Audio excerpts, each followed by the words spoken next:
বলিউডের ভাইজান সাল্লু ভাই কিংবা টাইগার নাম যাই হোক না কেন গত ৩ দশক ধরে বক্স অফিসে যার রাজত্ব একচ্ছত্র, যার নাম ছাড়া বক্স অফিসের হিসাব মেলে না, তিনি আর কেউ নন সালমান খান। ১৯৮৮ সালে একটি ছোট্ট রোলের মাধ্যমে শুরু করে আজকের গ্লোবাল সুপারস্টার হওয়ার যাত্রাটা মোটেও সহজ ছিল না। আসুন দেখে নেওয়া যাক সালমান খানের ক্যারিয়ারের সেরা ৮টি মুভি নিয়ে, যা কেবল ব্যবসায়ী করেনি বরং ভারতের সিনেমার ইতিহাস বদলে দিয়েছে। ম্যায়নে প্যার কিয়া ১৯৮৯। এই সিনেমাটি সালমানকে রাতারাতি স্টার বানিয়ে দিয়েছিল। সুরজ বোরজাতিয়ার এই রোমান্টিক ড্রামায় প্রেম চরিত্রে অভিনয় করে তিনি জিতে নেন লাখো তরুণীর হৃদয়। মাত্র ২ কোটি বাজেটের এই সিনেমাটি আয় করেছিল ২৮ কোটি রুপি, যা সে সময়ের হিসেবে ছিল বিশাল। এটি ছিল সালমানের লিড হিরো হিসেবে প্রথম সিনেমা। সাল্লু ভাইয়ের আজ যে ফ্যান বেস, তার শুরুটা হয়েছিল এই প্রেম চরিত্রটি দিয়ে। আন্দাজ আপনা আপনা ১৯৯৪। এটি বলিউডের অন্যতম সেরা কমেডি মুভি। সালমান এবং আমির খানের যুগলবন্দি এই সিনেমাটিকে কাল্ট ক্লাসিকে পরিণত করেছে। মজার ব্যাপার হলো মুক্তির সময় এটি ফ্লপ ছিল, কিন্তু পরবর্তীতে টিভি এবং ডিভিডিতে এটি তুমুল জনপ্রিয়তা পায়। সিনেমা শুটিং চলাকালীন সালমান ও আমিরের মধ্যে সম্পর্ক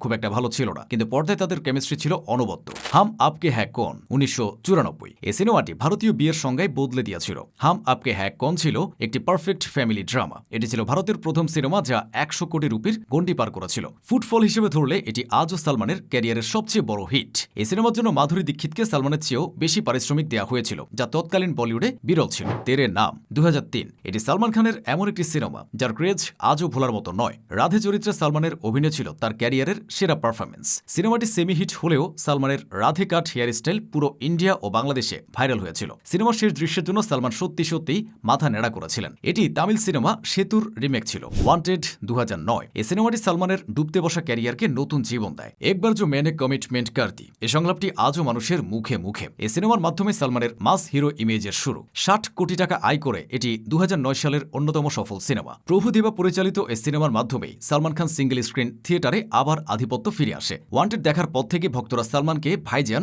এবং অ্যাকশন হিরো হিসেবে নতুন করে চিনতে শুরু করে। দাবাং ২০১০। সালমান খানের স্টাইল, বেল্ট ডান্স আর রবিনহুড ইমেজ সব মিলিয়ে দাবাং ছিল একটি কমপ্লিট প্যাকেজ।